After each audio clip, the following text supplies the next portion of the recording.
జై దుర్గా భవాని. ఈరోజు దుర్గమ్మ సందేశం ఏంటి అంటే, ఒక్కసారి నా శూలాన్ని తాకు, నీతో ఒక రహస్యం చెప్పాలని వచ్చాను. విన్నావు అంటే నువ్వు కోరింది, ఎదురు చూసింది, ఆశపడింది అన్నీ కూడా నీకు దక్కేలా చేస్తాను. ఈ దుర్గమ్మ నేను నీకు హామీ ఇస్తున్నాను కదా, ఇక నువ్వు భయపడకు. ఈ దుర్గమ్మ వాక్కు ఎప్పటికీ కూడా పొల్లుపోదు. ఒక్కసారి నా చేతిలో ఉన్న ఈ శూలాన్ని తాకావు అంటే నిన్ను ఇబ్బంది పెడుతున్న వాళ్ళందరి అంతుని నేను చూస్తాను. వాళ్ళు అంతమయ్యేలా చేస్తాను. చెప్పాలంటే వాళ్ళకి బుద్ధొచ్చేలా, వాళ్ళు చేసిన తప్పు ఏంటో వాళ్ళు తెలుసుకునేలా చేస్తాను.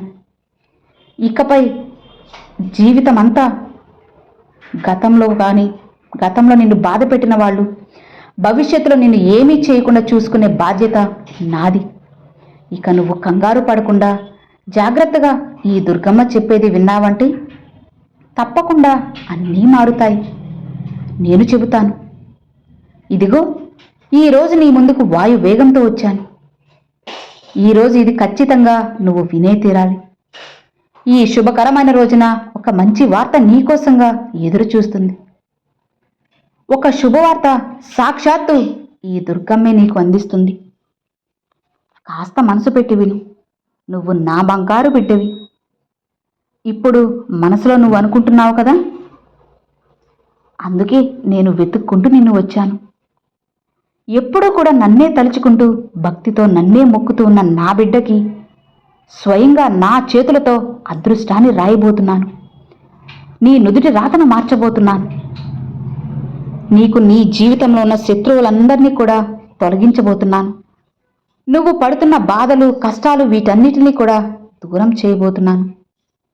వాటి వల్ల వచ్చే కన్నీళ్లను స్వయంగా ఈ దుర్గమ్మ చేతులతోనే తుడిచి నా ఒడిలో నీకు ఒక చంటి బిడ్డ స్థానం ఇచ్చి నీకు ఓదార్పుగా నిలిచి నీ కష్టాన్ని తీర్చే మాట ఇవ్వబోతున్నాను.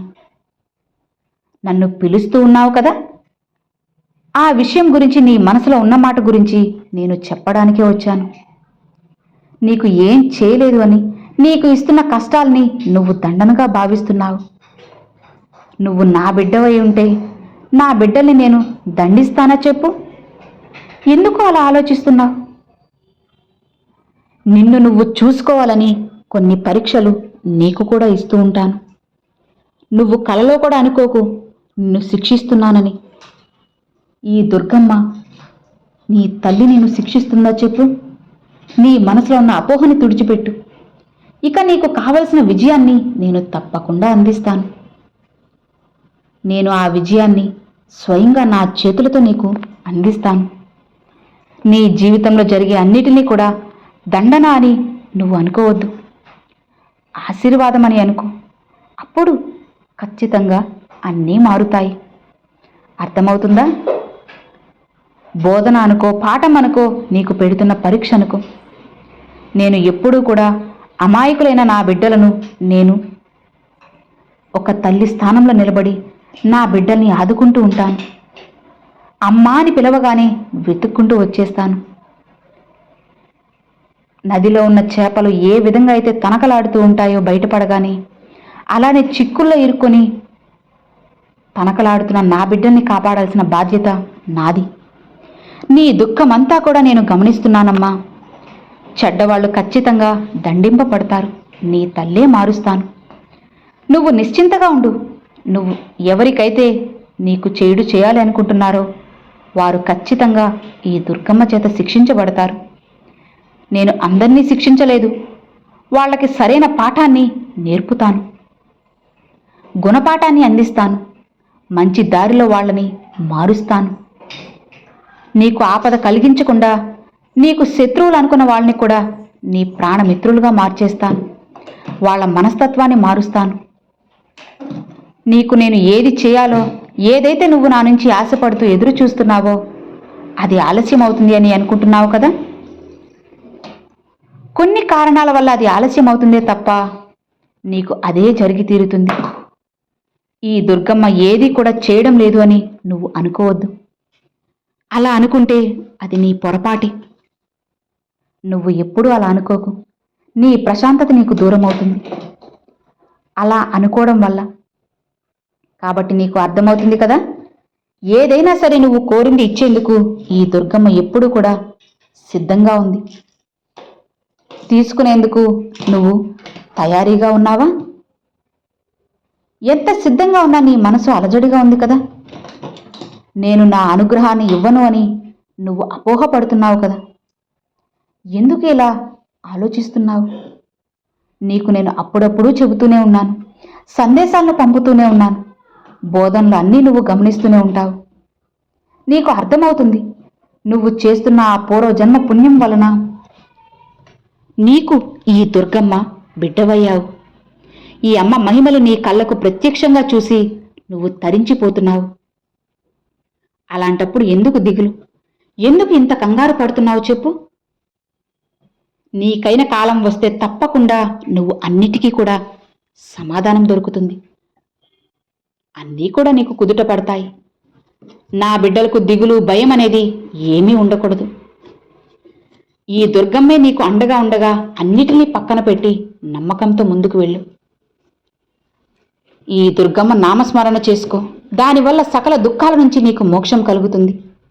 ఈ దుర్గమ్మని అనుగ్రహం నువ్వు పూర్తిగా పొందుతావు. కష్టాల నుంచి విమోచనం కలిగి మోక్షం అనే తలుపు తెరుస్తాను. కష్టాలను తీర్చేస్తాను. ఈ అమ్మ కృప వల్ల నీకు కలిగే అదృష్టం అనేది అంతా ఇంతా కాదు, 1,000,000 రెట్లు కలుగుతుంది. నీ కష్టమంతా తీరిపోతుంది. ఇప్పుడు నీ మనసు ప్రశాంతంగా ఉంది కదా. ఇక ప్రశాంతమైన మనసులో పరిశుభ్రమైన ఈ దుర్గమ్మ బిడ్డవైన నీకు ఒక మాట చెబుతాను విను. అన్ని కష్టాలు తీర్చి నీ సమస్యలు తొలగించి నిన్ను అన్ని చిక్కుల నుంచి విడుదల చేస్తాను. అప్పుడు నీ కోరిక కూడా నెరవేరుతుంది. నువ్వు నా దగ్గర కోరిన అన్నిటినీ కూడా నేను నీకు అందిస్తాను. నా బిడ్డల భక్తుల కష్టాలు అతి త్వరలోనే తీర్చబోతున్నాను. అందుకే కదా నేనున్నది. అంతవరకు నువ్వు కొన్ని విషయాలను తట్టుకోవాలి, ధైర్యంగా ఉండాలి. నేను అందించే ఈ శక్తిని నీలో పెంచుకోవాలి. నా శక్తి స్వరూపిణి అయినటువంటి ఈ దుర్గమ్మ నన్ను అనుగ్రహిస్తుంది అని నువ్వు అనుకోవాలి. నా బిడ్డవైన నీకు అప్పటి వరకు అమ్మ మీద నమ్మకంతో ఎదురుచూడు. అమ్మ మీద నమ్మకం ఉంటే ఖచ్చితంగా నీకున్న భయం కూడా ధైర్యంగా మారుతుంది. అశుభం కూడా శుభంగా మారుతుంది. ఓటమి కూడా గెలుపుగా మారుతుంది. ఇక నిశ్చింతగా ఉండు. నీ కష్టానికి తగ్గ ఫలితం ఇస్తాను. నీ దగ్గర లాక్కున్న వాళ్లే తప్పకుండా నీకు తిరిగి అందించేలా చేస్తాను. నిన్ను అర్థం చేసుకునేలా నేను చేస్తాను. ఆ సమయం అనేది వచ్చేసింది కదా. నువ్వు నా దగ్గర ఒక కార్యం అప్పగించి నమ్మకం లేకుండా ఉన్నావనుకో, ఓపిక లేకుండా వెతుక్కుంటూ ఉన్నావనుకో, దానికి తీర్పు వెతుకుతూ ఉంటే దానికి ఫలితం రాలేదు అని అలజడిగా ఉన్నావా? అప్పుడు నీకు తెలుస్తుంది, నా దుర్గమ్మకు తెలియదా నాకు ఎప్పుడు ఏమి ఇవ్వాలో? ఖచ్చితంగా నేను అనుకున్నది ఇస్తుంది అని నువ్వు నన్ను నమ్ముతావు. ఎప్పుడు నీకు ఏమి ఇవ్వాలో నీకన్నా నాకే బాగా తెలుసు. కాబట్టి నిశ్చింతగా ఉండు. చీకటంతా తొలగిపోయి వెలుగు వచ్చే కాలం మొదలైంది. నువ్వు ఎదురు చూసే అన్నీ కూడా ఒక్కొక్కటిగా జరుగుతాయి. అతి త్వరలో నువ్వు అనుకున్నది అనుకున్నట్లు జరుగుతుంది. నీ ఓపికకు ఎదురు చూసేదానికి ఫలితం వచ్చేసింది. ఇక నీకు దిగులెందుకు చెప్పు? నువ్వు ఇన్నాళ్లు పడ్డ దిగులంతా కూడా దూరం పెట్టి నిశ్చింతగా ఉండు. అంతా శుభమే జరుగుతుంది. ఇక రాబోయే ఆనంద కాలాన్ని నువ్వు ఆస్వాదిస్తావు. నువ్వు ఆనందంతో ఎగిరి గంతులేస్తావు. నీ ప్రయత్నాలన్నీ కూడా నెరవేరుతాయి. నేను ఎప్పుడూ నిన్ను గమనిస్తూనే ఉన్నాను కదా. ధైర్యంగా ఉండు. ఇక నిన్ను విమర్శించే వాళ్ళ గురించి ఆలోచించకుండా నీ జీవితం ఆనందంగా జీవించడం కోసం నేర్చుకో. దానికి తగ్గ పనులు చేయి. ఇక అంతా నువ్వు కోరినట్లే జరుగుతుంది. రాబోయే కాలం నీకు అంతా మంచిగా ఉండేలా నేను చేస్తాను. నా అనుగ్రహాన్ని నీకు అందిస్తున్నాను. ఇక నిశ్చింతగా ప్రశాంతంగా ఏ దిగులు లేకుండా ఉండు. ఏ సమస్యలు రాకుండా నేను చూసుకుంటాను కదా. సంతోషంగా ఉండు. ఈ దుర్గమ్మ ఆశీస్సులు నీకు ఎప్పుడూ కూడా ఉంటాయి. ఇక నువ్వు హాయిగా ప్రశాంతంగా నిశ్చింతగా ఉండు అని అమ్మవారు ఈరోజు ఈ సందేశం రూపంలో మనతో అయితే మాట్లాడడానికి ముందుగా వచ్చేశారు. మరి ఈరోజు ఈ దుర్గమ్మ సందేశం మీ అందరికీ ఎంతగానో నచ్చింది అని అనుకుంటున్నాను. నచ్చితే ఒక చిన్న లైక్ చేయండి. మరికొంతమంది అమ్మవారి భక్తులకు షేర్ చేయండి. ఫస్ట్గా మన ఛానల్ చూసేవాళ్ళు సబ్స్క్రైబ్ చేసి సపోర్ట్ చేయండి ఫ్రెండ్స్. అలానే కామెంట్ సెక్షన్లో ఖచ్చితంగా జై దుర్గాభవాని అయితే కామెంట్ చేసుకోండి. Thanks for watching. జై దుర్గా భవాని.